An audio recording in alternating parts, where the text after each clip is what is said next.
actually work in gaming, because for me, the interactive space was about gaming. It was about telling stories in gaming environments. So I've always worked in this cross-platform environment that involved gaming platforms, TV, storytelling. And that has sort of been my journey over the last 20 years. That question, but I believe we were talking about, are there people trying to take advantage from an IP standpoint of a multi-platform universe? Is that correct? Yeah, and how Yeah. we can actually get to that cross reality that we were promising with. Sure. I'll that's an easy journey to just go simply point back to what I think the team at NBC Universal is doing. You can look across both Universal Pictures, you can look at Sci-Fi. They are, and they always have been, and I think the business has always wanted to leverage an IP, a strong IP, and get more out of it. And you see that Sci-Fi has been doing that more with Expanse, and it's always been bits and pieces, because doing cross-platform work is hard. Being able to do it cost effectively is hard.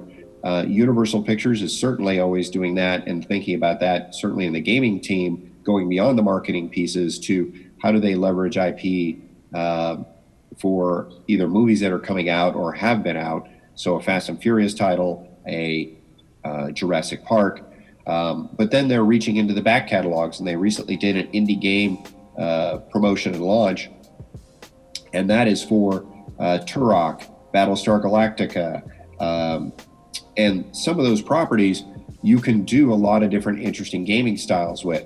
And I think if there is a platform that exists that enables developers or IP holders to let different developers build in their particular genres and connect some of these things together, there's some interesting things to be done. It won't work for every IP, but there are some IPs that are certainly interesting when you give people the ability to touch them and experience them in ways that are potentially platform unique or player gameplay specific.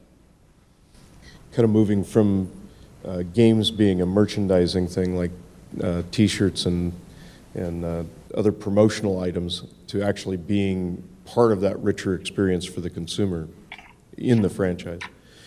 So you bring a unique set of skills to this team. Obviously, your background having been in both television, film, and in games.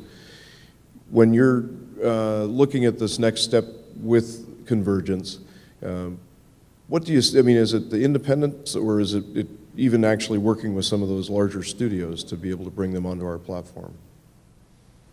Sure. I think the interesting opportunity is both. I think there's great IP out there that could potentially be brought in, but I think this enables potentially a setting up an IP, and a independent could come in and work on a particular aspect of that IP that is unique to them. Maybe there's an AR game that gets developed by an independent, and maybe the console aspect is being developed by a different company, or a group of independents that decide to get together to tackle selected parts of a game or game universe. So I think what you're seeing is the mixing and matching, the ability to mix and match the players, not the players, but the developers in a coherent universe.